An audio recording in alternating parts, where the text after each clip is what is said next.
Hey everyone, I'm Megyn Kelly. Welcome to the Megyn Kelly Show. Today we begin with an exclusive interview with a guest you may be familiar with. In 2020, I first brought you the story of Tara Reade. This is before I had even launched this show. I was sitting on my couch during the COVID pandemic lockdowns and saw her story break in the press and reached out to her, and she agreed to sit with me for an interview. Tara is a former congressional aide that worked under President Joe Biden when he was then just a senator. Tara alleges during her time working for then Senator Biden back in 1993, she was sexually harassed and then assaulted by him. Tara decided to come forward in April of 2019 after Mr. Biden launched his campaign for the presidency, saying she was inspired by other accusers and a desire to advocate for herself. Many in the media and those on the left turned a blind eye to her accusations and then went so far as to actively smear her name, deciding suddenly not to believe all women. But Tara continued to speak out.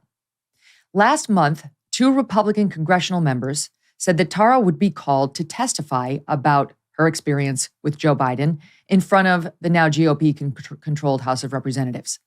But in a stunning move this week, Tara announced in a press conference from Moscow that she is now in Russia and is seeking Russian citizenship over what she says are threats to her safety here in the United States. Joining me now to discuss her story in this exclusive interview is Tara Reade. Hey, subscribe to the show on YouTube and follow me on Facebook, Instagram, and Twitter. If you're like me, you're growing more and more concerned about the future. The market's all over the place, and inflation is at its highest level in 40 years. Interest rates are skyrocketing. Market experts not only predict a recession, but are using scary terms like economic hurricane and unprecedented. If you want to protect your future, consider the precious metal dealer American Hartford Gold. They can show you how to protect your savings and retirement accounts by diversifying your portfolio with physical gold and silver. All it takes to get started is a short phone call, and they will have physical gold and silver delivered right to your door or inside your IRA or 401k. And they keep it simple. They are the highest rated firm in the country with an A+ rating from the Better Business Bureau and thousands of satisfied clients. And as an exclusive offer for my fans, if you call them right now, they will give you up to $1,500 of free silver and a free safe on qualifying orders. Don't wait, call now. Call 866-518-2955. That's 866-518-2955 or text Megyn, that's MEGYN, to 65532. Again, it's 866-518-2955 or text MEGYN to 65532. Tara, welcome back to the show. Thank you for having me. It's been a while and I'm glad to see you. Oh, I'm glad to see you too. And I want to get into all of it. I really hope you are okay. This whole thing is extraordinary. When we sat together 3 years ago, who could have foreseen this is where it would wind up? So, Right. First of all, are you okay? Are you all right? I'm more than okay. I'm safe, and I'm very grateful. To the Russian Federation. They are keeping me safe, and I feel safe. And I'm not being targeted in this country, and it's beautiful here. I have to say, I've been to a lot of cities around the world, and this is one of the most stunning cities I've ever been to. It's really gorgeous. It is. It's spectacular.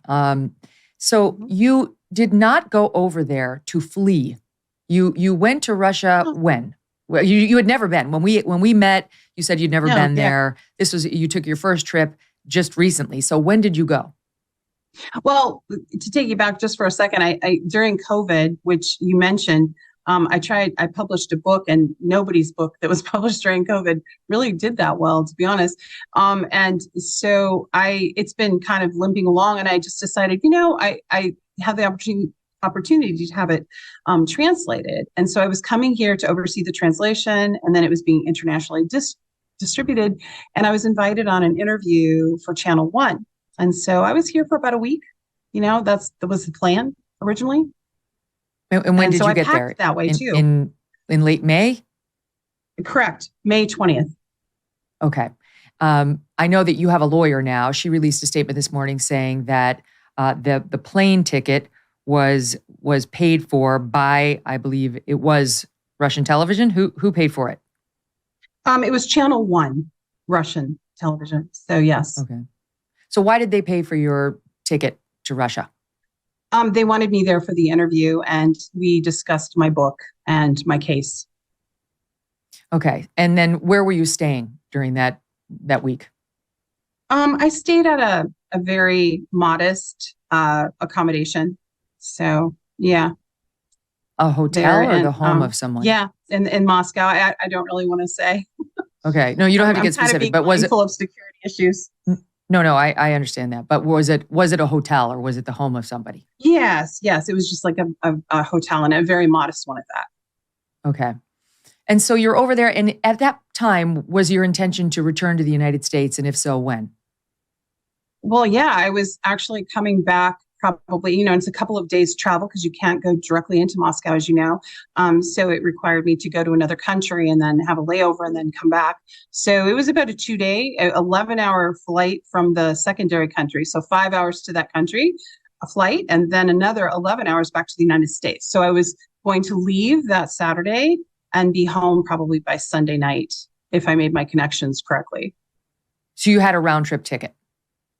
No, I had a different. They gave me a one way, and then I was getting another one way because I think I was going to go through a different country on the way back home. Yeah, because I had come through Istanbul, and I wasn't sure about leaving through Istanbul because at that time there was having the elections and whatnot. So I was thinking about leaving through Dubai. So when you were in Moscow, had they purchased you a return flight home prior to you receiving the calls that we're going to talk about? They on actually, while this was going on in the middle of the week, they were about to purchase my ticket, and I was deciding if I was going to go through Istanbul or Dubai. And then we were in conversation, and then I started getting information that if I returned, that I might be at risk of being picked up at the airport. Okay, so let's talk about that. What was the first inkling you had that you might be in danger of being arrested or worse? I was getting some feedback from people that, and this is, and I don't conceal anything, Megyn. With you, I've been very open, and I don't like to do that. But when it comes to other people's safety in their cases, I can't out them. But there are other people who have sought safety in this area, and they're former journalists, former intelligence, and they've had to not be able to go back to their home of origin. Anyway, but they still have intelligence ties. And I was given 2 separate messages that there may be, that the U.S. government wasn't happy with my vacation choice. And there may be something happening if I flew back in. I was given a very specific message around the middle of the week when I was about to purchase the ticket. In fact, it was that day, and I was in conversations with the person to get it, arranged. And then I got a message from someone else who said, if you please think about staying, because there may be a red notice Interpol warrant for your arrest if you go to an airport. So not even necessarily at the home airport. It might have happened at the connecting flight. Now, when you say somebody told you this, is this loose talk in expat circles in Russia by somebody saying, Tara, you came over here on the Russians' dime. That could get you in trouble, given all the sanctions. You better look into that before you go. I mean, was it loose talk, or was it a specific threat by somebody who would be in a position to know that you were actually in legal danger? It was 2 people with specific knowledge that I was in specific danger. And now you had mentioned I have a lawyer.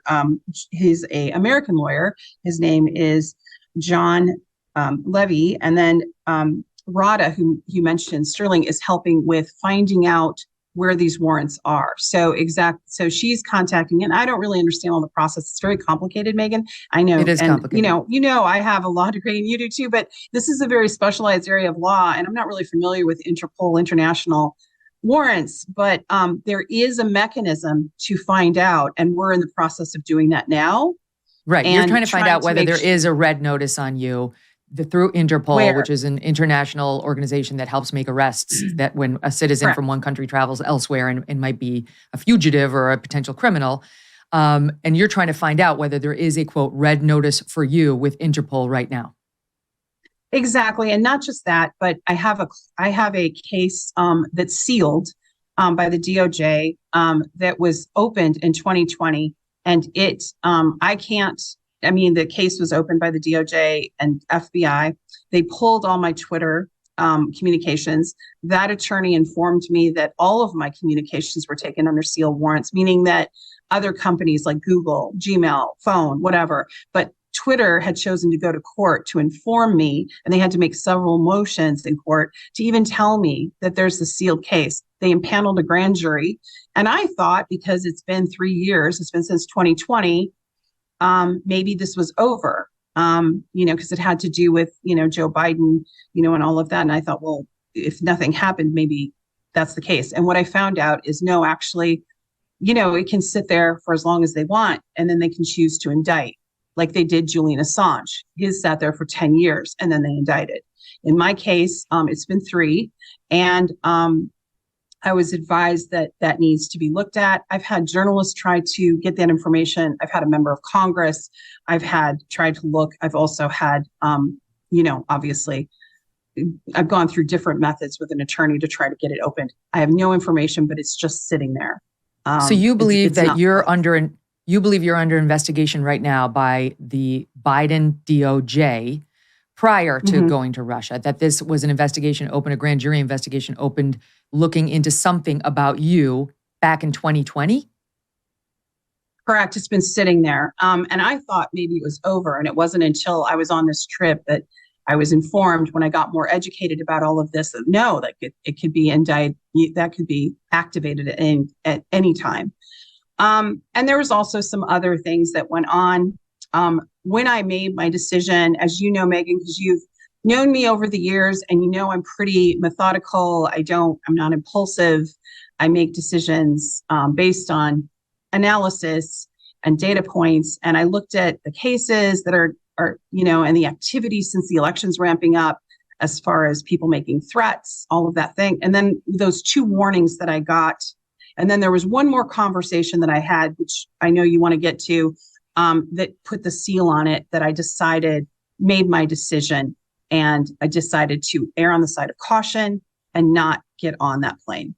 Can we talk about the 2 warnings? Because how did they find you? You were over there promoting a book. You give an interview to Channel 1. All media in Russia is basically state-run. But so you give this interview, and how did did people come to you personally? Did they call you? How did they reach out to you to say there may be danger of you being arrested? They took great personal risk, professional risk, and personal risk, and reached out through a friend. I did not know them directly, and gave me the message. And may I ask if these are American citizens? All American. Okay, so former intel people from Correct. The American intelligence agencies. Absolutely, yeah. And were these people in Russia? I can't. Okay. I can't say anything more. No worries. Okay, and so they're saying, Tara, you might be arrested if you leave Russia. And what did they specifically mention for violating sanctions? Because we, as the audience probably knows, we have a bunch of sanctions on Russia right now because of the war in Ukraine.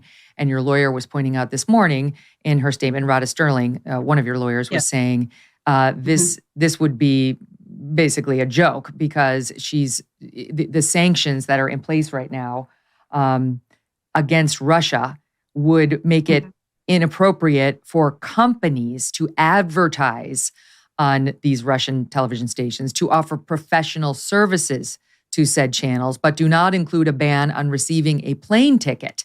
So did you feel that the sanction threat or the arrest threat was real? Yes. And the sanction issue, we're still trying to sort through.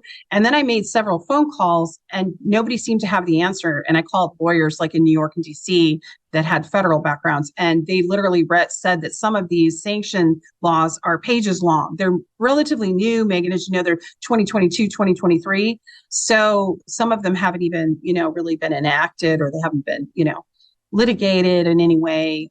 They're just sitting there sort of.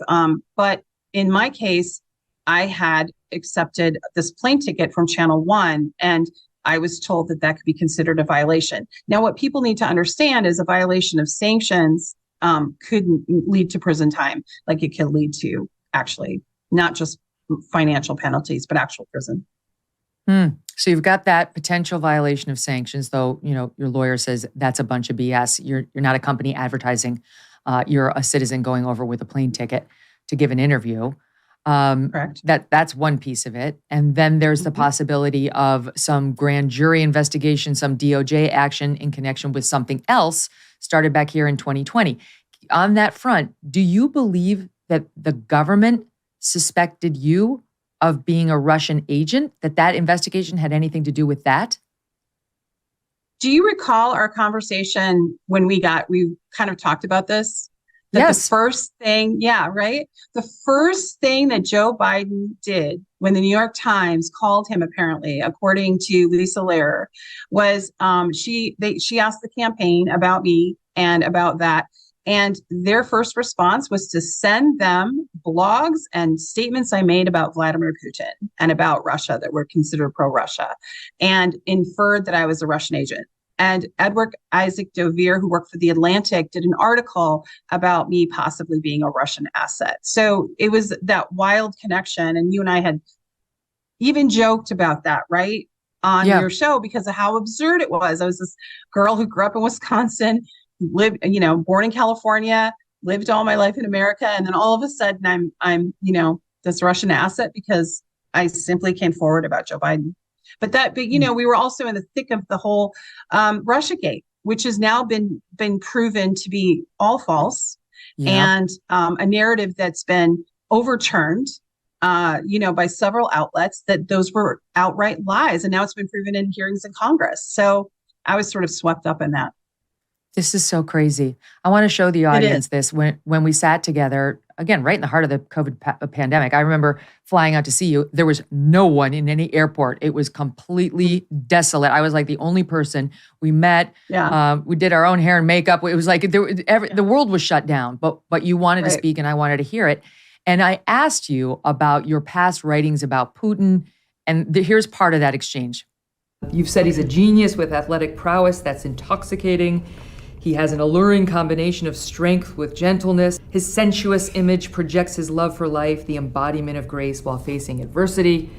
And that, like most women across the world, you like President Putin a lot, shirt on or off. Well, that was a joke, but that was humorous, meant to be humorous. But you sound pretty enamored with it. I've never been to Russia. I don't know what it's like to live there or the human rights violations that, he is accused of. And what I would say now is that I don't appreciate his views about, for instance, domestic violence programs. Like, there's not a lot of support for women, from my understanding. You've had to change your heart on him. Yeah. Okay. And then your heart's changed back since then, from the sound of it, because you were saying very different things. I'm not going to speak to anything about Russian laws or anything, because I'm just been here a week, so I can't really speak to anything actually, except tourist stuff and how pretty it is. But what I can tell you is that it's a very efficient city. It's very good. It's, Moscow itself, and I really enjoy it here. As far as Vladimir Putin goes, the president of Russia, I don't know him. I still haven't met him, and I probably will never meet him. It was just a blog that I was doing for a novel that I was writing, and you and I kind of, if people watched that interview further, we would talk about that as well.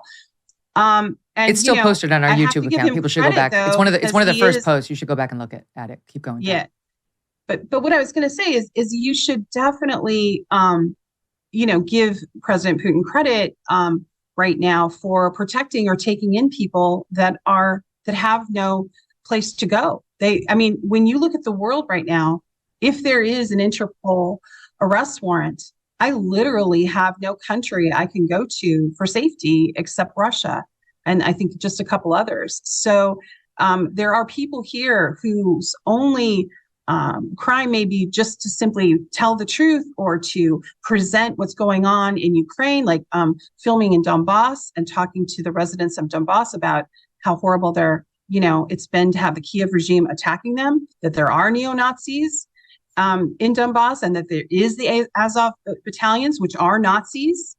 And that,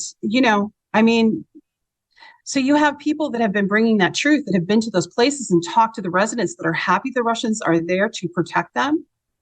And that's not being allowed in the Western media. It's being suppressed. And the journalists doing it are being demonetized if they're independent.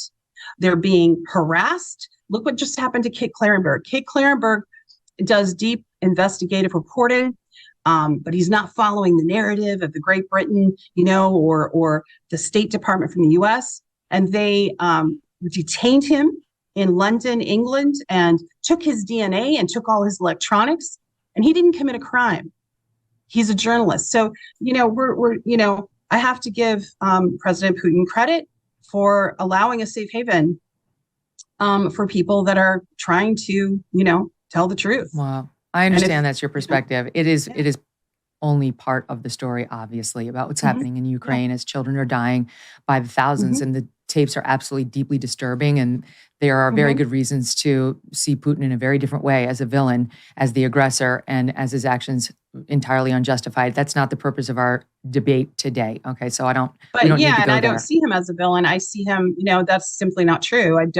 I think that narrative, and that's been the problem, is the Western has been controlling the narrative so hard that they're not allowing the truth to come out, which is that the Kiev, or we see the truth and we have different opinions on it. I mean, there's no reason for you and I to. I see your point, but that's a debate for a different day. We've been having it ad nauseum on this show and others. Though I do want to ask you, at the time we sat and we talked about your allegations against Joe Biden, had you ever been in contact with anyone from Russia? At the time that we talked, no, of course not. No. So there was because now there's speculation. Back then, you were a Russian agent. Back then, you were being used by Russia to smear Joe Biden.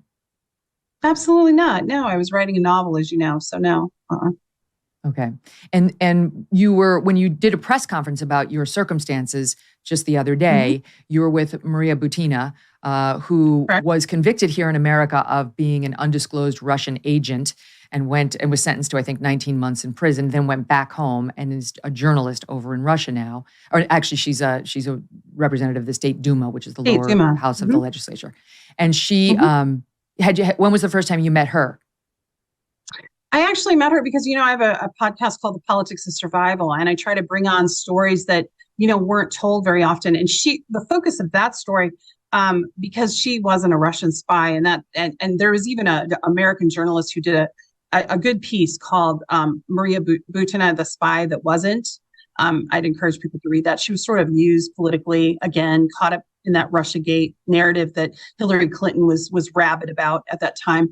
Our focus of our interview was about prison conditions, because she was put in solitary confinement for months, and which is considered by the UN and by most as a form of torture. She talked about the systemic racism. She talked about the women she met in prison and just the conditions and what she saw. And, she mentioned one woman had been in solitary for 6 years in solitary prison, solitary confinement. No one would defend that. And, I got a feeling it's not much better in Russia. They're not exactly known for their human rights championship over there, Tara. I hate to tell you, really, you may have jumped out of the frying pan and into the fire. We don't know. We don't know, because the narrative's so controlled. We're not allowed to know. I hope you don't find out. I hope you don't find out. I really do. I don't think you're going to get arrested over there, but let's face it, Putin's record on human rights is abysmal. That's the truth. Okay, that's not to excuse anything that's being done to you, possibly by our country, because you don't deserve to any retribution for speaking out about Joe Biden. And the DOJ investigation back in 2020, seeking your Twitter account correspondence, I'll be in there, among others, is highly suspicious, unless they had real evidence you had done something criminal or were actively coordinating with some known Russian agent. Let's have it. We've been 3 years now. Let's have it. So do your lawyers feel that they can unearth anything that's happening there? Do they have any right to know what's happening there? Well, what my lawyers were told is no, and they may never know, and they don't. And, my hope was that a member of Congress could get it opened with higher, status for intelligence, I guess, or being able to open it. So, that was my inquiry. Right now, of course, the international lawyers and the one that's in DC area will be looking into that to see if they can get it open. But as far as I know, what the main thrust of of that is when they seal a file and seal the grand jury, it's really hard to open it unless they choose to indict. Okay, so let's go back to the week of, I think you said it was May 21st, that week 20th. that you had flown No, over. yeah, well, 20th. yeah, I landed May 20th.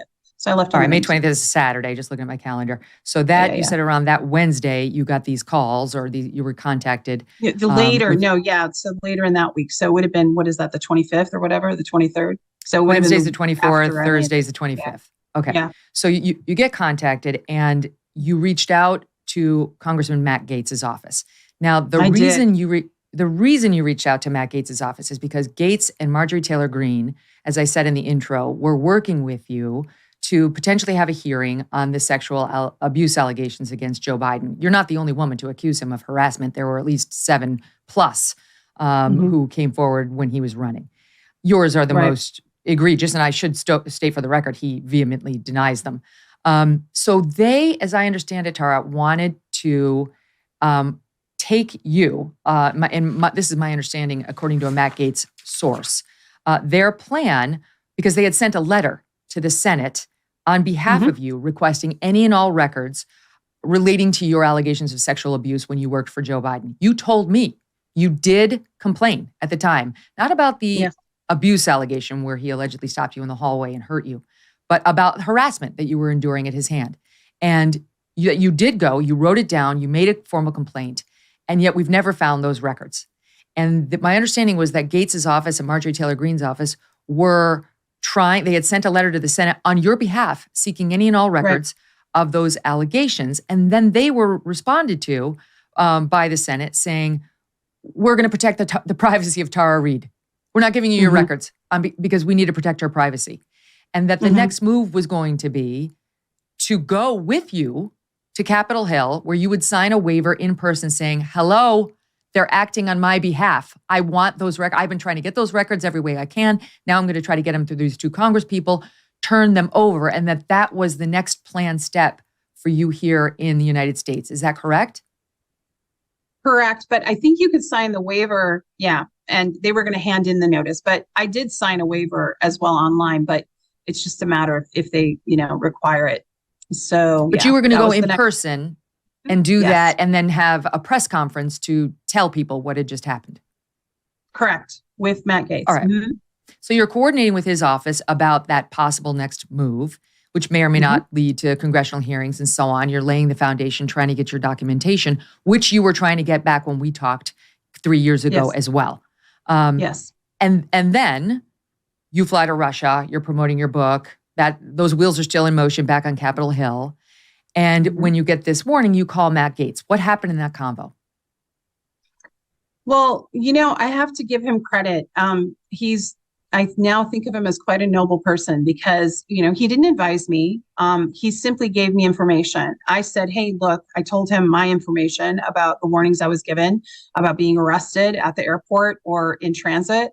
And I asked for immunity. Can I be, immune from this? Because I haven't committed any crimes. All I'm doing is talking about the truth. And I feel targeted by the DOJ and FBI. This is part of, and ironically, one of the cases that I was going to testify about my case, but I was also asked to testify with about the whistleblowers that are being persecuted by the DOJ and FBI by Joe Biden on a panel. And I was going to also participate in that. Right. So, we had that conversation about it, and he basically said, look, I can't promise anything about blanket immunity or immunity. But he said, but I'll tell you this, Tara, I'm really concerned for your personal safety here because I know how these people operate. And I found that stunning. He's a U.S. congressman. And as you know, one of the whistleblowers has disappeared.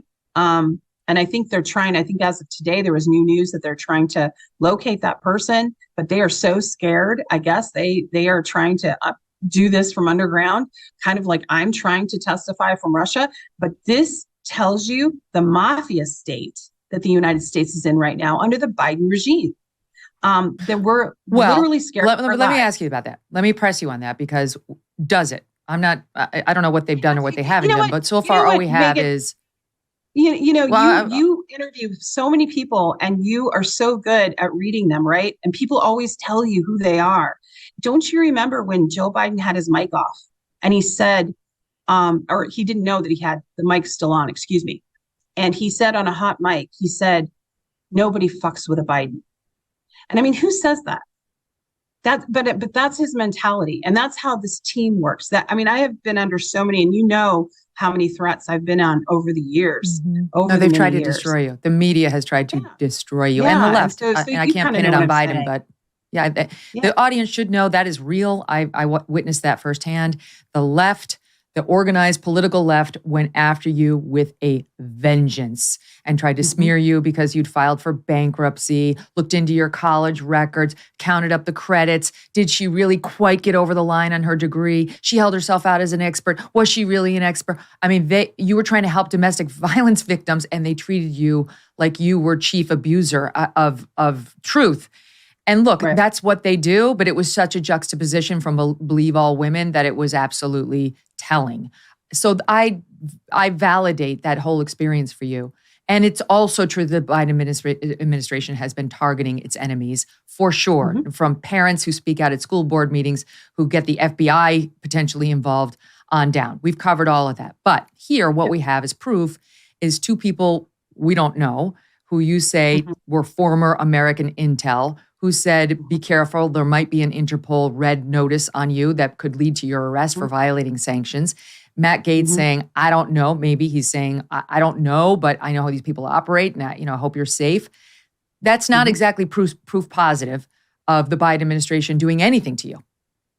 Well, it was for me as far as making a decision about whether I felt like I could just go home and not be walking into a very bad situation. Because right now, under the current new laws, like if they were charging me with, say, the FARA Act, which that's a Foreign Registration Act, which is, kind of speculation if that sealed case, if that's what that is. If you're, and just that just means if you're acting as a Russian agent here in America and you haven't disclosed it, you could violate this act. Go ahead. Right. It's an administrative act that's kind of a backdoor into the espionage. And it wasn't really ever even enforced until Maria Butina's case, but also January 6th, a couple of the cases, where they designated people as terrorists. And now with Chairman O'Malley, the Black Socialist group, they've now been indicted. They're facing 10 to 15 years in prison, maybe. And they've had their passports revoked. And that's Chairman O'Malley. He's 80 years old. He's been an activist, a Black African American activist for 50 years. And he's not a Russian agent, but that's what the charges are. And and in the indictment, they said he was sowing discord. And because he was pushing back against the proxy war that the US and NATO's waging against Russia via Ukraine. And for that, three of them, or I think four, are now facing prison time. They've been arrested, indicted, whatever. So with this new law, they can hold people up to 18 months without even charging them. And you may not even get access to counsel. Well, guess what? The election's coming, and I'm just about to testify. What would Joe Biden love more than anything else than to have me silent, to have me put away, to have me not testifying before Congress, right? So I made my decision alone without anyone coercing me. So you're right. But I did it with looking at several data points and listening to people and weighing it out. And I even took notes and wrote it down and did pluses and minuses. I mean, I really thought about this. I didn't sleep one night just thinking about my options. And I analyzed it, but also I went with my gut, and my gut was telling me, don't do it. You're going to walk into something bad.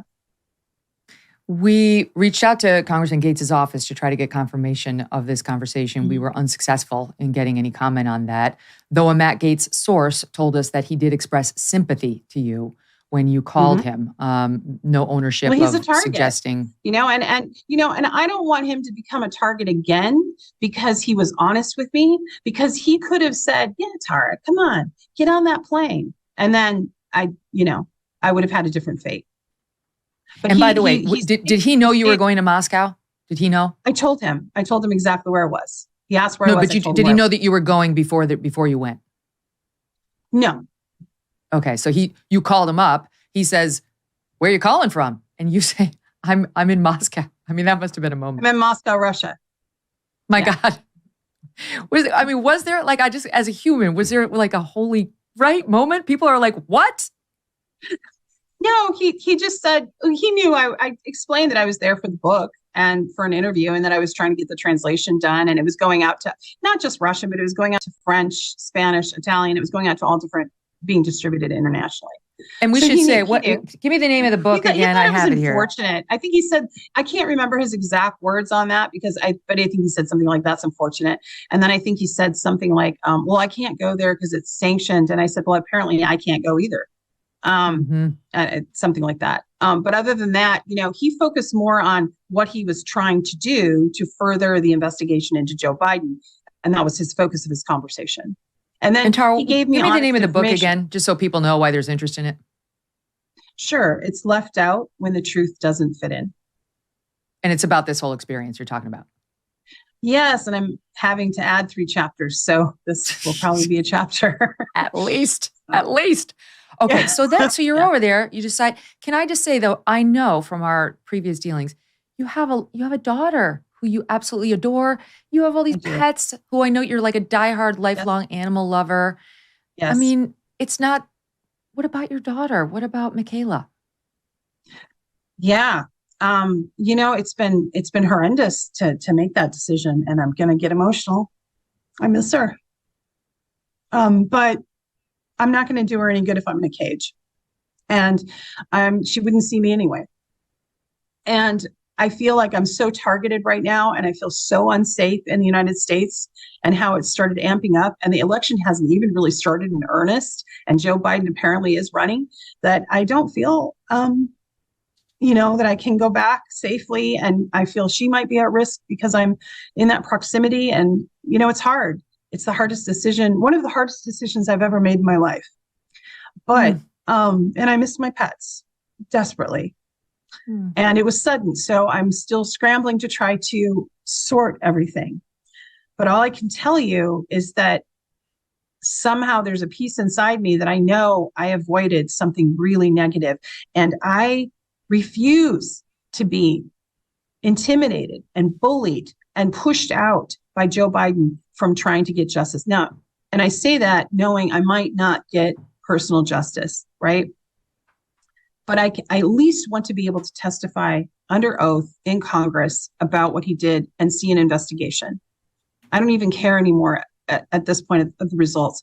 I want to raise up the issue that Joe Biden is weaponizing the FBI and DOJ against private citizens. Look what they're doing to like Matt Taibbi, who exposed the infiltration of the DOJ and FBI into social media and Twitter by Hamilton 68 and all that reporting. Covered it a he lot. had IRS, so IRS after him and everything. Rather than retreading that ground, because we've talked about that a lot on the show, but what can I ask you about when you did you have to call your daughter at some point and say, I did. Michaela, I'm in Russia and I'm seeking citizenship here and staying. So how did that go? It didn't. Okay. That wasn't one conversation. That was several. And, there's a time zone difference, and it was hard and it was heart-wrenching. And I didn't tell her right at first. I told her in increments because I wasn't sure what I was doing. Like, I wasn't sure what my options were. Right. And I still completely don't know. Like, I don't know how long I'll be allowed to stay, if I would be granted citizenship. I don't know the answer to these questions. And they have a complicated process, just like the United States does. They have their own process, and I don't know that process. Why seek citizenship? Why give up this is sort of how a lot of people over here have reacted. Like, why is she seeking Russian citizenship, and why is she bashing the United States on a Russian stage? Well, first of all, I've been saying the same thing about, I'm not bashing the United States. I love my country. I don't like the elites and the corruption that's running it. I don't like the military industrial complex that has hijacked it. We're spending $1 trillion next year on defense alone while our infrastructure is falling down. But there's a difference, Tara, between saying that from California or Seattle and saying that from Yeah. Moscow. It has But a I've been different saying feeling. the same thing I know, but but when you're on Russian soil asking for Russian citizenship and you start bashing the United States as a current American, people get rather upset and see you as a traitor. I'm not a traitor. And I want to remind everyone too that, that would think of me as a traitor, that I worked as a Democratic, aide, like on congressional races. I worked for Leon Panetta. I worked for Joe Biden. I worked in public service. I helped people in social services that needed help. I testified in legislatures to try to make laws better. In Washington State, I did a lot of pro bono public service work. And then when I needed help, when I came forward about Joe Biden, look how I was treated, Megyn. My country betrayed me. I haven't betrayed my country. You're and entitled that's how to criticize and this I feel, government. and it's not even the country itself. It's the elites. And I know who it is because the people of the United States are good people. And most people do not want to be close to World War III. Biden is, and I said in 2019 that if Joe Biden became president, he would take us to war with Russia. And here we are. And I got a lot of flack for saying that, but here we are. We're in the most dangerous moment in history. And while my case is important to me, and it's important, I think one of the most important conversations we all need to be having is why aren't our leaders using diplomacy? Why do you have Lindsey Graham talking? Okay, I get it. But we're rounding back to a policy debate that is for another day. I understand it's important to you and it's important to the country. But it is. Again, why seek citizenship in Russia? Why not? I mean, why can't I be free to seek citizenship, dual citizenship wherever I want? Like people have European passports and they have American passports. Why not? I'm doing a book thing here. I also got another book that's coming out in September, a manuscript that got approved. So I needed to do research here, and I wanted to go back and forth, and I wanted the benefit. You can go back and forth as an American. I've been to Russia a couple times over the past 5 years. You can go back and forth as an American. You can go back and forth, but I wanted to explore doing both. And I think there's nothing wrong with that. I think there's nothing wrong with it. It doesn't sound right. I got red flags all over it when you say that. There's got to be a reason, Tara. What is the reason?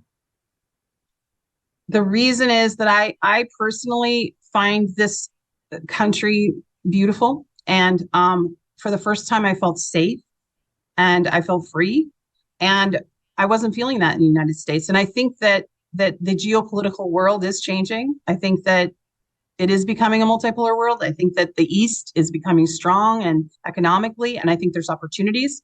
So I wanted to have the experience of having both places, and there's nothing wrong with that. But also, how are you going to live? How are you going to support yourself? Well, I'm a writer, so I just got the book approved, and I'll do other writing jobs and work, in that realm. But I hope. And I already have offers to do that. And, I'm going to pursue those offers to write and to, as I said, I have a manuscript that's due in September. So I have that project that I'm working on. And I think— Do you speak Russian? I do not speak Russian. Well, this is going to be a problem. This plan has got some holes in it. Yeah. And I have plans to have tutors and to learn. And they have classes here, just like they do in America. And of course, I even have an app, and I've been learning. Like I can say, privet, and I can say a couple words. Spasibo. Spasiba. Yeah. But I just don't buy into the Russophobia. It's like if I decided to make a second home in Italy, which a lot of people are doing. Actually, they're retiring in Italy or Mexico or other countries that maybe have a better cost of living. No one questions that. Why question Russia? I understand. And listen, you said this to me back when we interviewed 3 years ago, that you didn't like the Russophobia. And look, having been there, having been to St. Petersburg, having been to Moscow, it is a spectacular. It's absolutely beautiful there. The people are lovely. Mm-hmm. I know that they get demonized because of the Russian politics and the Russian behavior. That you have to be able to separate the two. The people of Russia from the politics of Russia, same as we hope they do for us. So I don't mean to. Yeah. The food, is that what you said? The food is really good. And what's remarkable about the food is it really shocked me because no one really talks about this, but it tastes like it does. Food tasted like when I was a kid. And I was like, what is that? So I asked around, and what it is they don't allow GMOs. They don't allow hormones. They don't allow any of that Monsanto, anything, those products. That's lovely, so but they also don't allow gays. So it's like, it's a trade-off. Look, I want to ask you whether you think you can come back, because you still say you're going to testify. So if Gates and Taylor Greene get this hearing going, so how are you going to do that? Oh, I'm glad you asked that. The lawyer that I spoke to is going to prefer, I think is the term, Congress, and request that I be able to come in video link. And so I can do so safely. And I would like to testify that way. And we'll see if it's accepted. And then, Yeah, I want to ask you this because John Kirby, who's the Pentagon spokesperson for the administration, has been for a long time, was asked about these allegations that your life is at risk here as a result of policies by the U.S. government or at the hands of the U.S. government. Here's what he said, Sat 9. She announced yesterday she's seeking citizenship in Russia and she feels safer there. Does the White House have any reaction to that announcement, given the accusations that she's made against President Trump? We'd be loath to comment on the musings of a potential Russian citizen. That's really up for her to speak to. Does the White House believe that her allegations may have been motivated by her allegiance to affinity for Russia? Difficult to say. The one thing I will say is that the allegations that her life was at risk by the United States government, absolutely false, baseless. There's nothing to that. Does that reassure you? Julian Assange, Edward Snowden, come on. If you speak out against the empire, and besides, like, how many times have they stood up there and been lying to us? And those lies have been revealed recently about Russiagate. So, no, I don't trust the words of John Kirby. And he knows very well why I'm frightened. He knows very well. And by the way, Megyn, why didn't they just have the press secretary answer? Why would they have someone from the NSA? Well, we may get questions there as well as the news cycle unfolds. I want to show the audience a picture you sent me of you sitting in the Russian Duma. Which is the State Duma is beautiful. It's incredible. The State Duma. This is, again, the lower body of the legislation. And I'll put that up on the board. But it's not going to help with the people who think this is all part of your Russian agent, secret agent operation. For the record, what are your ties, if any, to the Russian government, the Russian Federation? Absolutely none. I think it's so silly. It's so ridiculous. I mean, I got a tour of the Duma. That was pretty exciting, but so do school children there. I think, though, for foreigners, it is, different. Like, I think because there are not many Americans visiting, I was like the second one. But I wanted to bring up something. You brought up something about homosexuality earlier. You know that it's legal in Russia, that it's not illegal here. So I don't know why there's this myth that that's illegal in Russia, because it's not. But anyway, because there's a history of persecution. But going forward, as far as like what I saw, you can't promote homosexuality. As far as like what I've been able to see, I've been typical kind of tourist things, Red Square. But Tara, you've been there for a week, so let's not. It's anecdotal stuff on that. It's fine. It's not that it's illegal. It's that there's a history of persecution. You're not allowed to openly promote prosecution. You're not allowed to openly promote homosexuality. And there are very different approaches when it comes to these and other human rights in Russia, as you'll undoubtedly see the longer you stay there. I'll say this too. John Kirby said, for the record, the question was, does the White House believe Tara is part of a Russian influence operation? And he said, I've seen no evidence or proof of that. Finally, your lawyer says you are filing a case with the United Nations. What help do you hope to get from them? To talk about freedom of expression, freedom of speech, and that because I do feel, because I came forward about Joe Biden and because of the corruption, that has gone on, and speaking freely about that's made me a bit of a target, or more of a target. And so that is a mechanism to address it, and to address the fact that if they did put out these, these different Interpol, that it is basically political targeting, because that's what I think it is. And we all know when that's been happened to whistleblowers, John Kiriakou, we can name so many, right? Mm. Well, I certainly hope you get resolution of it. I would love to see you come back here. I feel like this is a battle you can fight legally through lawyers right back here at home with your daughter and your animals, your pets, and your country, Yeah. Tara. I hope you're able to do that. I hope you're open-minded to it. I hope so too, but we need to ask, that the Biden regime basically is what it's become. They need to stop targeting people the way they are. I mean, and look at the domestic terrorism, the way they're going after people that are considered MAGA. I'm not a Trump supporter and I'm not a MAGA, but I don't believe they should be persecuted any more than I should be persecuted for my political beliefs. I love my country too, but I want it to be better. And right now, we're slowly seeing our freedom of speech being pulled away from us. And, the whole movement towards disinformation and being a filter and deciding who gets to know what, that's not healthy. And it's not, it's not good. So yeah, it's I will say, life. like, Tara, you realize you understand where you've moved, right?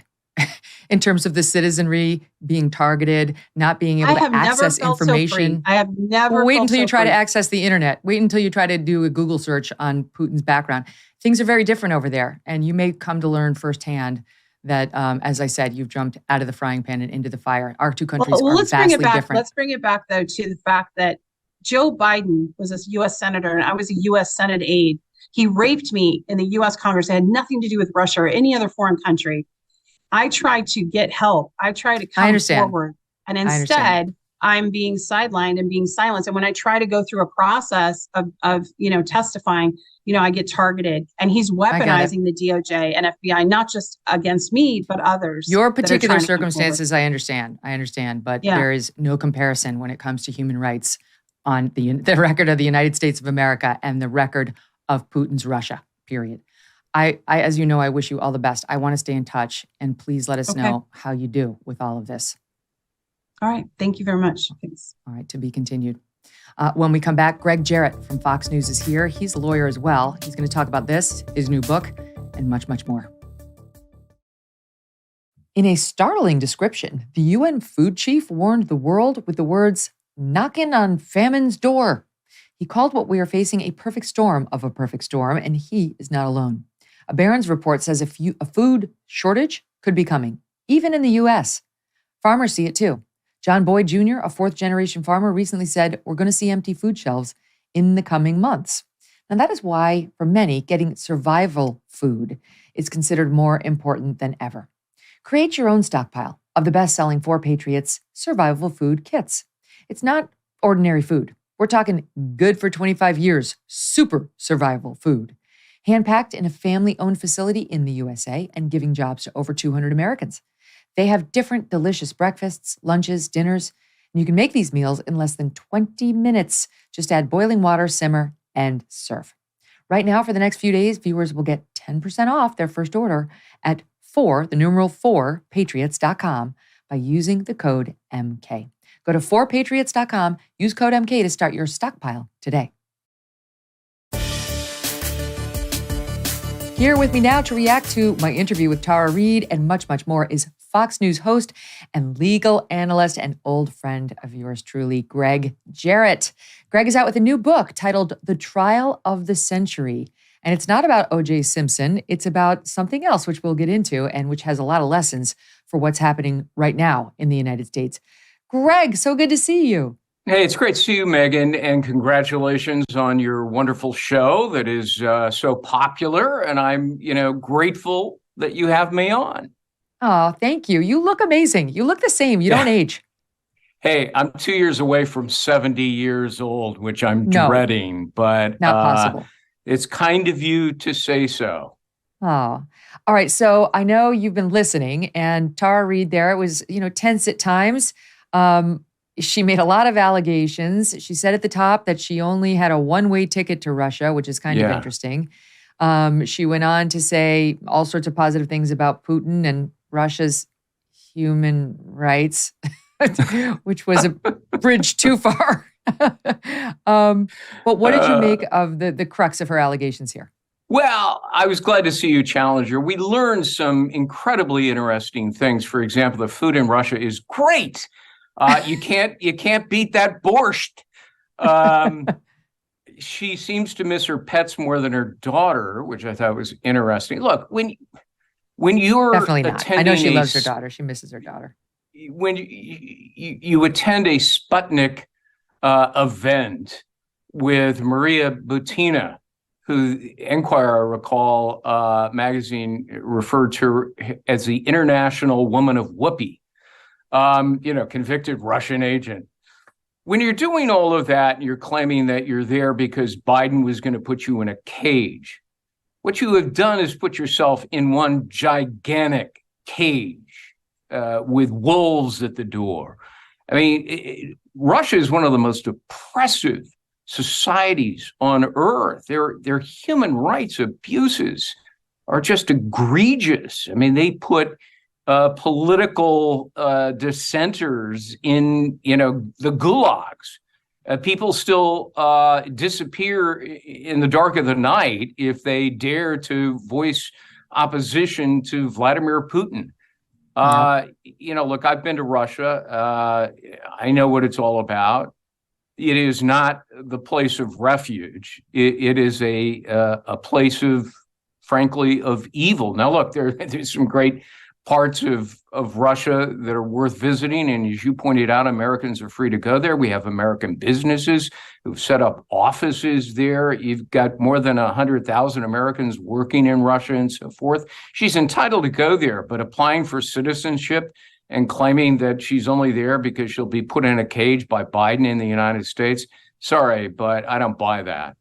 That's the thing. So it's like, I feel for Tara Reade and what she's gone through since she came forward as a Biden accuser, very much. Yeah. But to then take it to, I'm going to go to this lovely place where they respect human rights, as opposed to America, pointing out Maria Butina was in solitary confinement. Why don't you talk about like Alexei Navalny, who's looking at a year in prison with 0 visits from anybody, who's been poisoned, he says by Putin, we believe is by the government over there. The torture of citizens over there. We got into the gays. Yes, now it's technically not illegal to be gay in Russia, but it was just a few years ago they were trying to cleanse gays from existence in Chechnya.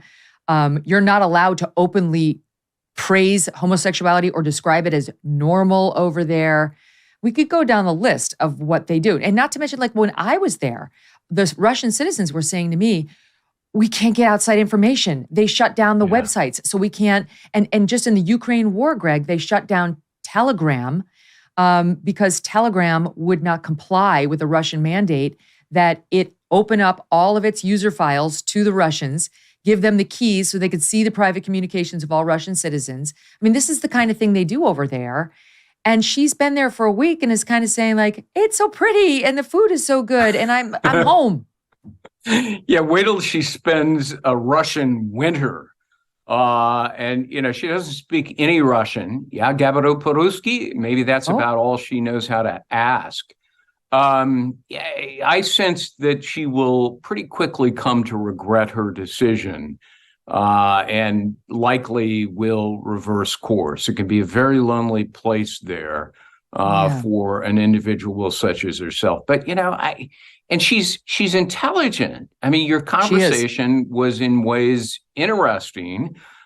She held her ground. I thoroughly agree with her when she argues that the Biden administration has weaponized government for political purposes, and we've seen that with the FBI, Merrick Garland's Department of Justice, the IRS. I think they're running a protection racket for the Biden family. And of course, they always have the witting accessories, the mainstream media that is more than willing to do their bidding. So, her point about that was absolutely valid. But Russia is not the answer. I mean, literally, they've killed journalists in Russia for reporting the wrong information. They lock them up. They don't have free access. I mean, you go over to listen to a Russian press conference, and it's truly like, Mr. Putin, just as wonderful as we think you are you even more wonderful? Could you tell us about that? That's how Russian state TV is. That's how the Russian press is. It's all controlled by the Kremlin. So, I mean, it's just, I feel like the odds of Tara Reade, and of course, I don't want to get ahead of my skis because I have no firsthand information about what context she's had with the Russians. But the odds of the Russians finding this poor single mom who had publicly made allegations of abuse against her first husband, she had to flee, she had to change her name, who devoted her life to helping abused women. She's got her cats, she loved her horse, and said, oh, she wrote some nice things about Putin in a blog or a book. Let's turn her into an agent? Like how?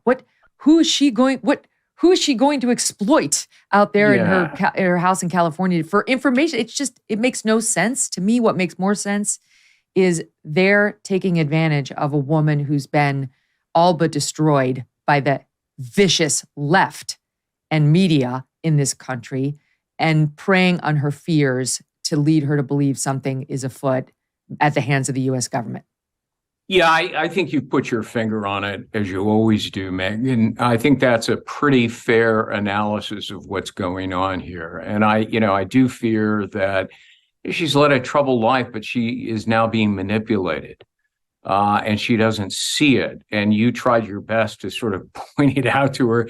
Tara, there's some holes in your plan, you said. Yeah. Some gaping holes as big as a Grand Canyon. She's just been through it, Greg. This is what the media does. They destroy you. Yes. Yes, as I pointed out, there were other accusers against Joe Biden. We're all familiar with his weirdness when it comes to young women. But her allegation was much more explicit, that he stopped her in a Senate hallway. She was trying to give him his gym bag. She was one of his aides, that he shoved her up against the wall, that he said, come on, man, I heard you like me. That he then digitally penetrated her, lifted up her skirt right there in the middle of this Senate corridor, which is what many people found unbelievable. I asked her about all of that in our 2020 interview. It's on our YouTube feed, one of the first offerings we had. And she says it happened. And then she said he threatened her. He threatened her at the end of the exchange.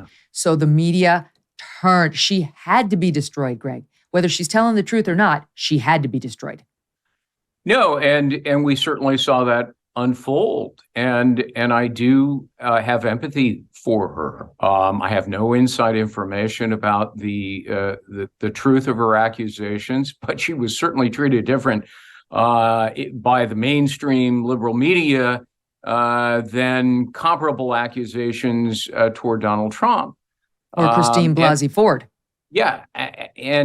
Excellent point to make. And so, I do think she has been victimized in a great many ways. And I'm, concerned that she's being victimized yet again in a very different way. Yeah. I want her to come back here. If they try to slap some BS charges on her, the lawyers will handle it. That's the way it's supposed to be done. Sure. I don't think she really wants to be a Russian citizen. I think she's gotten herself spun up into a real fear cycle that's proven very damaging to her and her family. And, I've spoken with friends of hers. By the way, her story about Joe Biden was confirmed. She told, I shouldn't say confirmed, but it was repeated as told to them by friends who knew her at the time. And I've spoken with one of them. Now, that was considered dispositive when E. Jean Carroll came forward against Trump with that story about Bergdorf Goodman. But in the case of Tara Reade, no, she's a psycho. She's a Russian operative. And anyway, so I hope she comes back home and people can find it in their hearts to forgive the things, whatever they're holding against her. She doesn't. I hope so too. And I wish her the very, very best. Because if you read any profile about her, it's abundantly clear she's had a very difficult life, and you can't help but have sympathy and empathy for her. So let's talk, though, about the broader scope of what she was trying to say. Her comments about what's happening right now in America to whistleblowers with our intel agencies, very extraordinary pushback by the administration on those who are trying to come forward and say things about Hunter Biden, about alleged influence peddling by Biden's family members when he was VP, all of which gets suppressed, mocked by the mainstream media. I mean, it's normally just totally ignored, but to the extent they cover it, they just mock it. And yet there have emerged some real questions over the past month alone, Greg, about whether there really was an influence peddling scheme going around, at least around the then VP, and that may have actually involved then sitting Vice President Joe Biden. Yes, and in fact, the Oversight Committee has, in the course of 4.5 months, dug up more information and made public than Joe Biden's Department of Justice and Christopher Wray's FBI. And that's, I think, just the tip of the iceberg.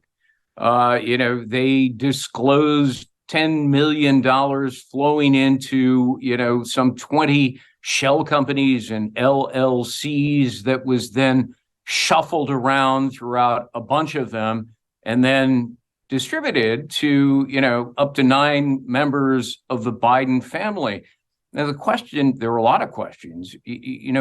What was this country buying? What was Joe Biden selling? What was Hunter Biden and Jim Biden selling? And why were these family members getting this money? As Chairman Comer pointed out, there appears to be no other legitimate purpose for these LLCs than to be a receptacle for truckloads of cash coming from foreign adversaries. And, I keep laughing every time I see a television host or member of the media say, well, it's legal to have an LLC. Sure, it's legal. But if it exists for the purpose of hiding the original source of cash, that's money laundering. And, the other excuse that members in the media love to say, well, there's no evidence that Joe Biden received any cash into his bank account. As you know, you're a fine lawyer, Megyn. That's irrelevant under the law. It is a crime for a public servant to misuse his office to confer a benefit in exchange for money to himself or his family. He doesn't have to receive the cash. If the cash goes to his family members, it's still a crime. It's a violation of the Foreign Corrupt Practices Act. It's conspiracy to commit bribery, not to mention the FARA violations that are involved, the Foreign Agents Registration Act. So these are vacuous excuses, but the media is always ready to offer them up at every turn to protect Joe Biden. The first thing they go to is, okay, no proof about Joe Biden, not a hint about Joe Biden as opposed to his many family members, and no proof that he worked to change policy as VP to help China, to help Romania, these countries that were funneling the money, according to these allegations, to Biden family members. So, where was the bribery must include a quid pro quo? What were these countries getting? My reaction to that is, well, why? Let's have an investigation. Why is it just, there's no proof? Right, of course there isn't. We're just starting. Yeah, no, you're absolutely right, which is why it is so vitally important that both the Oversight and the Judiciary Committees in the House, which just commenced in January their investigations because Republicans retook control of the House of Representatives, why those hearings and investigations are so critical. Americans need to know. As Richard Nixon said so famously, is their president a crook? And the House, as well as the Senate, they have constitutional authority under their oversight duties to conduct these investigations. They are not a witch hunt. They are an attempt to uncover more evidence that already exists that the Biden family, particularly Hunter Biden, was engaged in the selling out of America. Promises of influence, promises of access in exchange for money. And, it's important, I think, this confrontation between Christopher Wray and James Comer over what appears to be a very important document, Let's talk about that. I don't know if my audience is up to speed on that, but things are getting very tense between House Oversight and the director of the FBI, because House Oversight said to the FBI director, hand over this document. The document is hard to decipher from where I sit. They haven't released that much info on it. It's called an FD-1023 form. And it is submitted by a confidential informant containing unsubstantiated allegations about President Biden and his family. The FBI has it, and the House Oversight Committee wants to see it.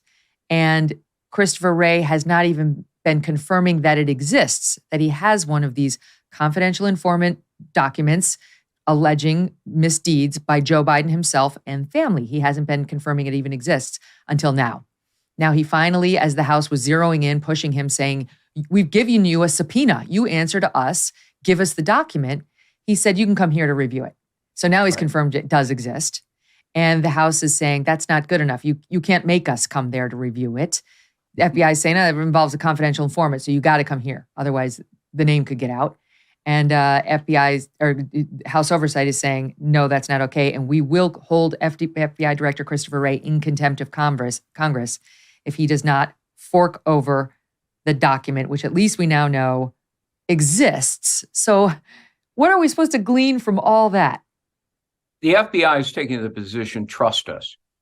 I mean, who with an ounce of intelligence would ever trust the FBI after the evidence of misfeasance and malfeasance that we have seen unfolding over the last several years? And it's not just the malicious, aberrant behavior of the FBI during the Russia hoax, using a phony dossier as a pretext to try to destroy a sitting president of the United States.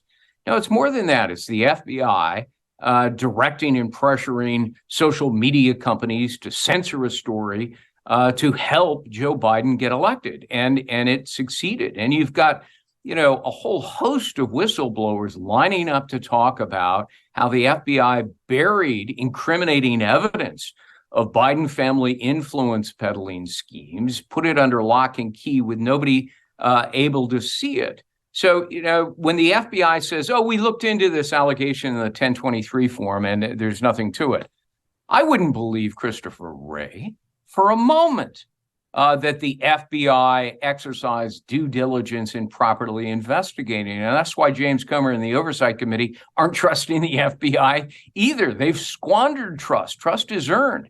They don't have it anymore. Just look at the polling data. The FBI has an abysmal approval rating because Americans are smart and they've seen what they've done. So, look, right now, this is not responsive to the subpoena. There's no legitimate basis to resist. It's an unclassified document. If there's concern about a confidential informant, you can redact the name.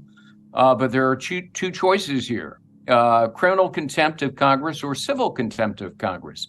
If it's criminal, that's problematic because it goes to the U.S. Attorney in D.C. who reports to Merrick Garland.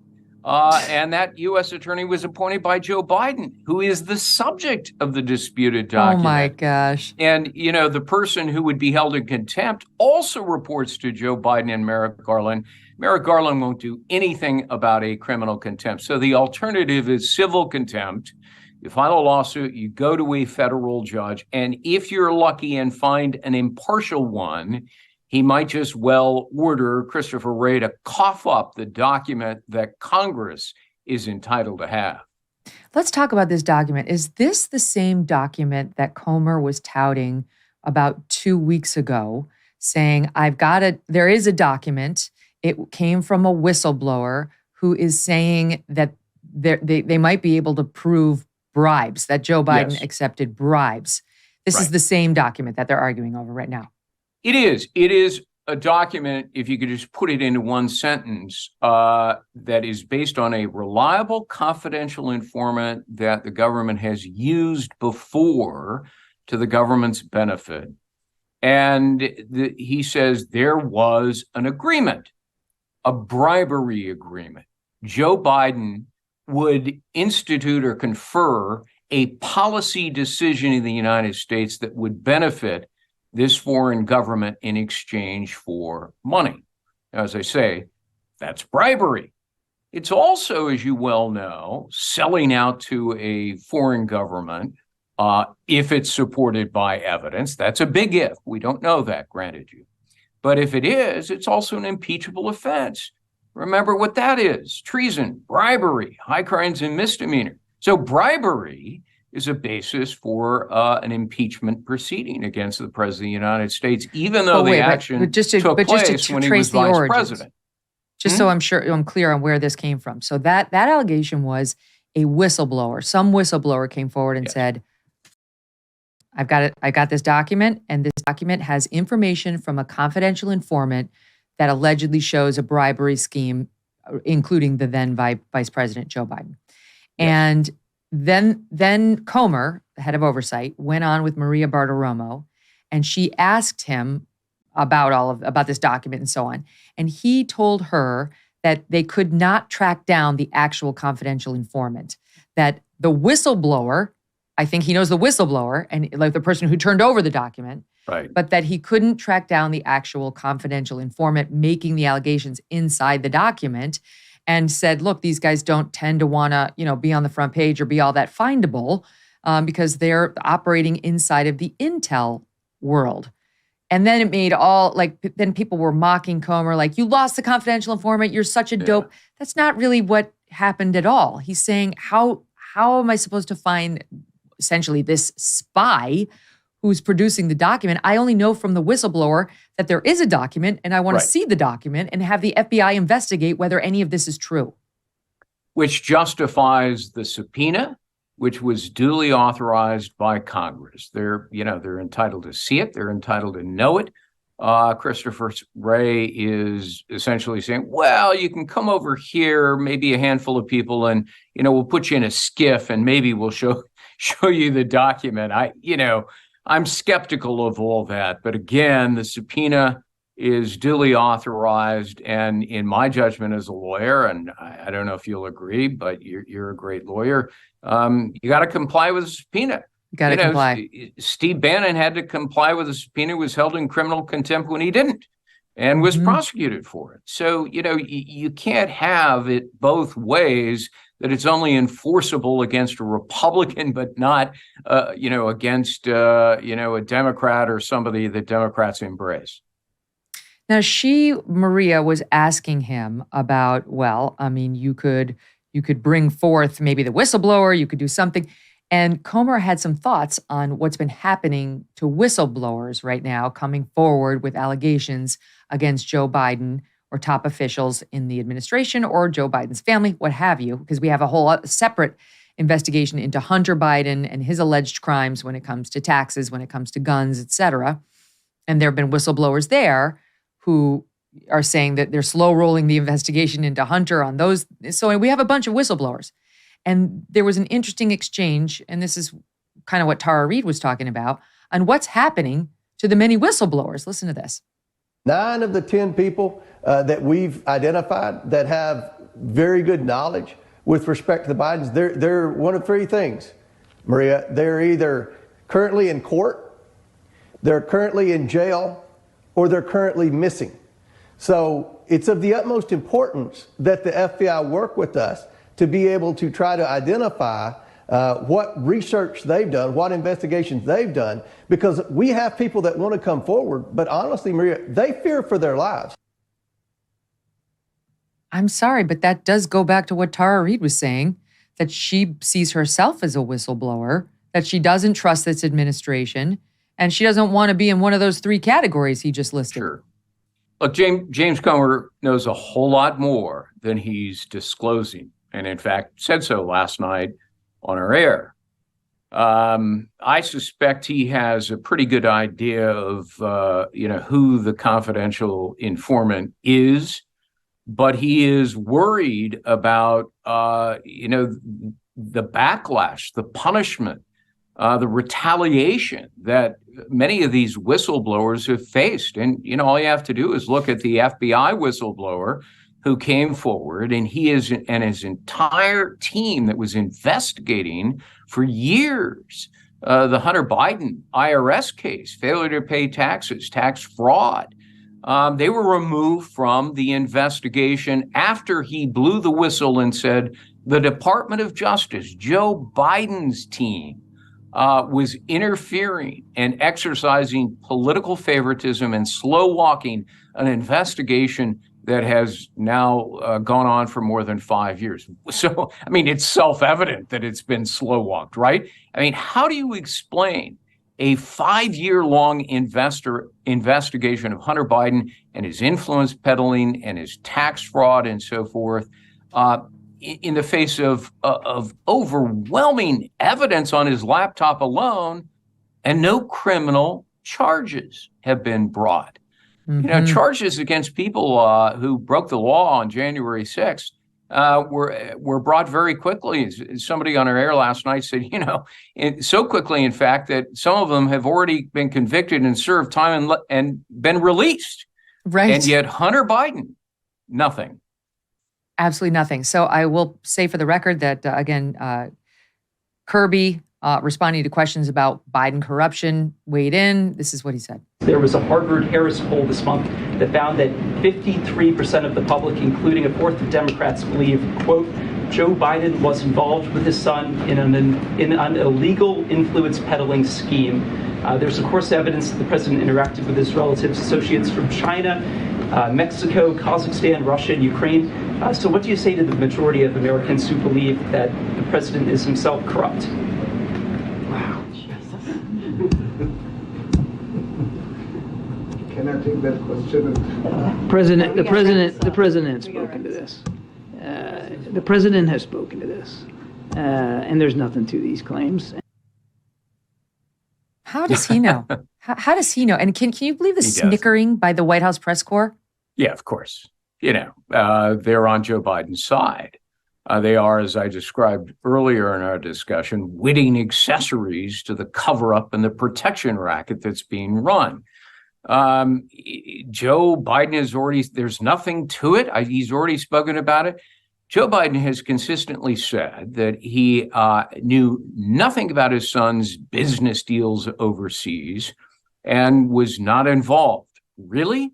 White House records during the Obama administration show that more than 80 of Hunter Biden's business partners and overseas clients had meetings with Joe Biden at the White House. There are photographs. There are other, records that demonstrate that Joe Biden, the big guy, was not just involved, he was the cornerstone. He was the pivot point for these influence peddling schemes. And it's ludicrous to claim otherwise. And yet, I saw an interview on MSNBC the other night and questioning, Joe Biden. It was a sit down. And of course, you had nothing whatsoever to do with any of that, the host said. I just laughed. All you can do is laugh. They are so in the pocket of the Democratic Party and Joe Biden that, they just do his dirty work for him. Okay, now we have agreed that when one receives a subpoena, unless one has valid legal objections that are registered by a lawyer in response to said subpoena, one must respond and comply. And this is what Trump is accused of not doing in connection with the Fed's probe into documents he took with him from the White House and kept at Mar-a-Lago. There's news on that today as well. The media is hyperventilating over an alleged tape that they say Trump is on, that they admit they haven't heard. But on this tape, reports CNN, reports the New York Times, reports the Washington Post, is allegedly Trump in 2021 discussing a sensitive military document he kept after leaving the White House. They say, again, having not heard the recording, but they report that Trump suggested on the recording he knew the document was secret and admits that he had not declassified it. They say this happened during a meeting he held in July 2021 with people helping his former chief of staff, Mark Meadows, write a memoir of his 10 months in the White House. They met. Meadows wasn't there, but Trump reportedly began railing about the chairman of the Joint Chiefs, Mark Milley, and then began referencing a document he had with him saying it had been compiled by Milley and was related to attacking Iran. On the recording, allegedly, Trump's comments suggest he would like to share the info, but he is aware of limitations on his ability post-presidency to declassify records, which they are suggesting is an admission that document, and presumably the others from which it came in the trove at Mar-a-Lago, had not been declassified by Trump, as he now claims in excusing his behavior in connection with this. And this is the gotcha moment. You've got certain legal experts like former Mueller probe investigator Andrew Weissman saying if this is true, the game is over. There is no way he will not be charged. Do you agree? I never agree with anything that comes out of the mouth of Andrew Weissman, who is a hyper-partisan and, to me, one of the most unscrupulous and unprincipled lawyers I've ever witnessed. He was leading up, the Mueller witch hunt. Look, as for the tape itself, I reserve judgment and I am skeptical. Why? Because this is the same media that spent 3 years promising us that Trump was a Russian agent who colluded, with Vladimir Putin in the bowels of the Kremlin. And of course, it all turned out to be wrong. But, the New York Times, the Washington Post won Pulitzer Prizes for getting the story fundamentally wrong, while those of us who wrote books like The Russia Hoax and Witch Hunt were mocked, ridiculed, and demeaned and declared liars by the mainstream media. Well, it turned out everything in both my books were 100% correct. Somebody sent me a message the other day. We could have saved a lot of time and money if John Durham had simply reprinted your books. So I'm not sure that I trust the context of an alleged tape and what is contained therein. Moreover, Trump's position has always been that he is authorized to take whatever he wants under the Presidential Records Act, which is a civil, not a criminal statute. And indeed, that was the position for the last 10 years until the Mar-a-Lago raid of the Department of Justice, established in the Bill Clinton case, in which he took documents. Well, that's why they like this alleged admission that he's allegedly admitting, I don't actually believe that. I don't have the ability to declassify post-presidency, which is another alleged admission that he didn't do it while president. But I'll tell you something, Greg, when I look at this, I, like you, want to see hear the actual tape. Yeah. But what does it mean? So it could be maybe he forgot. Maybe he forgot that he had issued a declassification order on something like this. I don't know where the document came from. Did it come from those same Mar-a-Lago files or someplace else? And secondly, how do we know Trump just didn't want to show him the document? So he's just like, oh, I can't show that to you. It's classified. Like, who the hell? I don't know if this is an admission or a manipulation by Trump to sort of dangle something sexy and exciting in front of the minions around him, but say, I'm not showing it to you losers, right? Like, who the hell knows? You've got to know the context, as you say, Megyn. You got to know who's there. Why are they having this discussion? What's the purpose of it? And, if you've ever spent any time around Donald Trump, in casual conversation, he's very loose with his words and free with his thoughts. And, I'm concerned that the reporting so far on this is based on no knowledge of the context and the intent behind the words spoken. And that's critical, in criminal law, as you well know. It's intent and deliberation and willfulness and so forth that are key to things like that. Well, and the other question is, how do the Washington Post and the New York Times and CNN, how do they have it? Where'd they get it? Where'd they get this tape? And Trump's lawyer spoke out last night on CNN and kind of raised that point. Take a listen. You won't even say whether this document was declassified. And in fact, there is a tape that your client has said that the document is still classified. So you can make that argument, but only if you are also trying to establish that this document is declassified. No, I am not going to sit here and dignify leaks that are incomplete, that are unfair, and that are dishonest. This is a leak campaign. And you guys have the access to somebody from DOJ or FBI. You're touting the official line that they want you to pursue because they want to legitimize something that was never criminal. And for no other president has there ever been a document retention issue that's been treated as a criminal investigation. What? DOJ is trying to justify this persecution of the current administration's leading opposition by saying, oh my God, he had these sensitive materials that he shouldn't have had. And then they leak to you guys vivid details of a document that they say is classified. Remember when Merrick Garland, after the Mar-a-Lago raid, was like, we don't leak, trying to protect the integrity of the Justice Department, as stories about what was in the documents kept popping up in the Washington Post and the New York Times. And here we are again. Yeah, I mean, Jim Trusty, who's a fine lawyer, was making the same argument I was alluding to a moment ago. You know, the Department of Justice in the Bill Clinton case went to federal court, and a judge agreed with their arguments that, you know, a former president can pretty much take whatever he wants. The other thing you have to understand is that Trump didn't pack up the boxes and send him off to Mar-a-Lago. He's actually, under law, not allowed to. That is a service by law performed by the Government Services Administration, which is the GSA. And they're an incompetent agency to decide what's classified, what's not, what goes where. And that's the reason, Megyn, why, you know, we've seen so many other, wayward papers end up in locations where they likely shouldn't be, whether it's Joe Biden in 4 different locations, whether it's Mike Pence.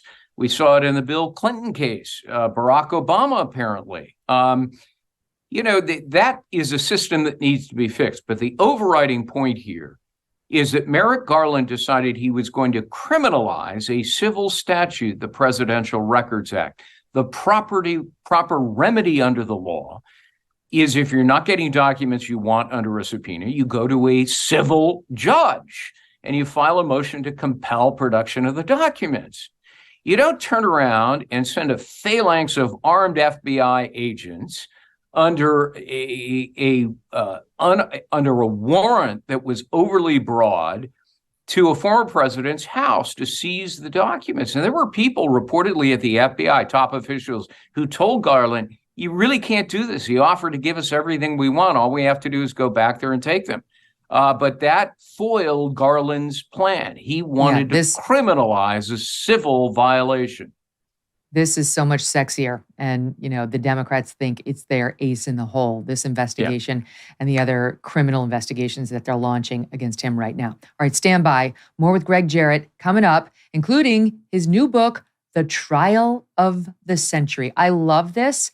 And Greg will tell us who his very favorite lawyer of all time is and how he would be looking at some of the biggest legal issues we're debating right now in this country. Look, you did the tough thing during COVID. You paid your people and pulled your business through the pandemic. And now doing the tough thing could qualify you for up to $26,000 per employee at covidtaxrelief.org. Government funds are available to reward companies with 2 or more employees who stayed open during COVID. This is not a loan, and you don't have to pay it back. The program's complicated, but no one knows more about it than the CPAs and tax pros at covidtaxrelief.org. You pay nothing up front. They do all the work and share a percentage of the cash they get you. Businesses of all types, including nonprofits and churches, can qualify, even those who took PPP loans, and even if you had increases in your sales. You did the tough thing for your employees during COVID. Now let covidtaxrelief.org help get you up to $26,000 per employee. Visit covidtaxrelief.org, covidtaxrelief.org, covidtaxrelief.org. Greg's out with a new book titled The Trial of the Century. It's a book about a trial that lasted only a week back in the 1920s, but still has wide-ranging implications today. Before I ask you about Trial of the Century, can I ask you about a dispute that's unfolding right now on Twitter that it's getting a lot of conservatives upset and concerned? It's between the Daily Wire and Elon Musk. And tonight, the Daily Wire, they struck a deal with Twitter to air Matt Walsh's What is a Woman? It was going to air on Twitter. They were going to offer it for free. Normally, you have to subscribe to the Daily Wire to get it. They're going to offer it for free, and they paid Twitter, I guess, for this opportunity. And then, according to Jeremy Boring, who's CEO of Daily Wire, they were told, nope, never mind, because there's 2 instances in this movie in which someone is, quote, misgendered. And that just means you refer to a trans person by their original, their actual gender, not the one that they claim to have adopted. That is crazy to me. I can't believe Elon himself knows about this and is allowing it, because he bought Twitter in part to resurrect the Babylon Bee account, which had been suppressed for tweeting out Rachel Levine, that Biden administration trans person, is a man. So how can it be that, what do you make of this? Because conservatives are freaking out that Elon is not running the ship the way they thought. Yeah, well, my idol Clarence Darrow would be outraged. He cared more about free speech than any other individual right in America.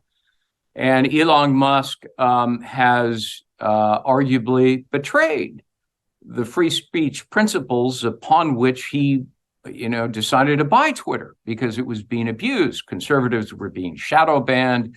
There was wholesale censorship, suppression, silencing of dissent, and so forth. And he bought it to turn it around and change it and make it a venue for the free exchange of ideas and information. So if Walsh's accusations are true, then he's violated the very principles that he was advocating. Now, I agree with you. I'm not sure Elon Musk knew anything about it. And, he may be unfairly tarnished and feathered here without an opportunity to properly respond and look into it. And I hope he does, because I do think that Twitter has a golden opportunity to adhere to the principles of free speech. If you can't refer to a trans person by the pronoun that captures their actual biological gender, we've crossed a bizarre and troubling Rubicon on Twitter. I have to believe he's off focused on Tesla today or SpaceX, whatever, like the rockets. Yeah. He's got, there's just no way that Elon knows about this. I just can't believe it. But Twitter right now is saying to the Daily Wire, all right, you can air it, but we're not going to support it. We're going to suppress it. We're not going to, even your supporters who follow you, your followers won't be able to see it. So what is that? Anyway, more to follow on this tomorrow as we see what actually happens. All right, let's talk about the book, Trial of the Century, and Clarence Darrow. I remember growing up, if I had an argument with my Nana, she'd say, who are you, Clarence Darrow? What do you think you are, Clarence Darrow? And there's a reason his name is the equivalent with the standard for great lawyering. It's captured in this book. Yeah. I was a young teenager when on a summer day, I plucked a book off my father's densely packed bookshelf. And it was a biography on the great Clarence Darrow, who I'd never heard of. And, I sat down and I started reading it. The more I read, the more fascinated I became. And it was 520 pages by the great writer Irving Stone. As soon as I finished the 520 pages, I turned back to the beginning and started all over again. I've revisited that book throughout my life. So I guess you could say this Trial of the Century, my new book, is more than 50 years in the making. Towards the end of the biography, there was a chapter on the Scopes Monkey Trial, 1925, Dayton, Tennessee. It was actually Darrow's most famous trial of the many famous trials that he had. And it told the story of how in the 1920s, the religious fervor sort of swept the nation and they began banning books in science, particularly evolution. And the state of Tennessee took it a step further and made it a crime for a school teacher to utter the word evolution in a classroom, even though there was a subchapter on evolution in the state-approved textbooks. There's a picture of 25-year-old John Scopes, school teacher. He was promptly arrested, handcuffed, taken away, and criminally charged with teaching evolution. And the great fundamentalist leader, William Jennings Bryan, three-time presidential candidate who had helped pass the law, was so happy about it. He volunteered to prosecute and convict Scopes. That incensed Clarence Darrow as he's sitting in his Chicago office. And he volunteers to, for free, defend John Scopes in what became a trial of the century, a titanic clash. There they are together at the beginning of the trial, sitting in the courtroom, Darrow and Bryan, this titanic clash between two epic figures in American culture in the 1920s. Both lawyers, both poetic orators. And the climactic moment in the trial came when Darrow realized he's losing. He's got a biased judge, a biased jury. And he decides to call Bryan, the prosecutor, to the witness stand. And the judge says, wait a minute, you can't do that. He's the prosecutor. Bryan stands up and says, Your Honor, I have nothing to fear. I'm happy to testify as an expert on the Bible that everything in it should be taken literally. So the judge says, well, okay, but there are too many people in this courtroom. People are fainting because of the heat. I'm fearful that the courtroom's going to collapse onto the first floor. So he moves the trial outdoors to a stage left over from July 4th activities. And you can see I printed 38 photographs from the trial in the book, 1925. Thousands of people standing out on the lawn in front of the courthouse. They are listening to this withering cross-examination by Clarence Darrow, who utterly destroyed William Jennings Bryan. The crowd, of course, they were all Bryan supporters. By the end, by the time the gavel bangs down, the crowd is surrounding Clarence Darrow and congratulating him. They've changed their opinion. And Darrow looks back, and there he sees Bryan, a solitary figure standing alone, not a friend in the world, utterly broken. Days later, Bryan lays down for a nap, and he never wakes up. It's an incredible story. The New York Times at the time described it as the most amazing court scene in Anglo-Saxon history. It was the trial of the century then, and it still is now, Megyn. I only have a short time left, Greg, but how do you think Clarence Darrow would see some of these issues that we're debating right now in this country, like the bans on critical race theory in schoolrooms and some of the stuff that DeSantis, whose anti-wokeness I support, but there's a question about whether he's gone too far in trying to shut down, this kind of speech. I talk a lot about it in the book, especially the epilogue. Darrow would fight against the partisan censorship and political discourse, the polarizing disinformation campaigns, classroom indoctrination, the punitive cancel culture whereby, conformity of thought now supplants robust debate in America. He would wage war against all of that. And you know what? My idol, Clarence Darrow, would win. Let me just round out the point. So you think that Darrow would be against the forced indoctrination of our children with messages about our country, how awful it is, and all the rest. How do you think he'd view the pushback? This is something I've been divided on myself. Do we ban CRT because it's so pernicious and it's racist? Or do we let the teachers teach it and just leave it up to the parents to counterbalance? I feel like Darrow wouldn't want just one side, America's terrible, being forced on children. But would he support the bans, do you think? Well, the problem is that there are disparate versions of critical race theory being taught in America. The more benign aspect of it teaches that, we have to give lesson plans, and our history books have to properly account for the shameful legacy of slavery and racism and segregation and Jim Crow laws and white supremacy. We cannot sanitize that, and Darrow would agree with that. But there are other aspects that are more extreme, such as, and I cite these in the book, specific examples where students are being told that they fall into one of two groups based on the color of their skin, oppressors and the oppressed. And thus classrooms have become, in some places, venues of guilt and shame. Darrow would say that is fundamentally wrong. He would argue against it. Along the way, he would seek common ground because that's what Darrow always did. But paramount would be free speech, the indispensable proposition that no one should be told how to think. His personality jumps off of these pages thanks to you. The stories about him make you fall in love with the guy in the way Greg Jarrett has. One of the things you write about him is as follows. I also found in Darrow the same human frailties and foibles that afflict us all. I identified with his flaws and failures, just as I struggled with my own. And you write that despite devastating defeats that led to bouts of disillusion and anguish, Darrow persevered. Over time, he evolved into a heroic figure. That leads me to a story I've been dying to talk to you about, and that is what you've said publicly about Roger Ailes. I've been talking about him on the show quite a bit lately because of what's happening at Fox and all that.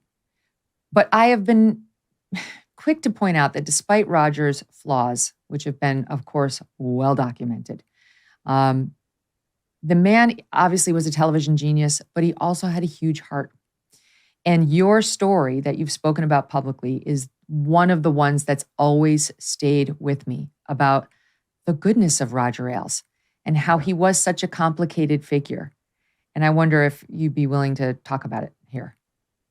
Well, I've only talked about it once before publicly, but it's well known. I am an alcoholic. I've been sober now for 9 years, and Roger saved my life, together with the love and support of my 2 daughters and my wife, whom I adore.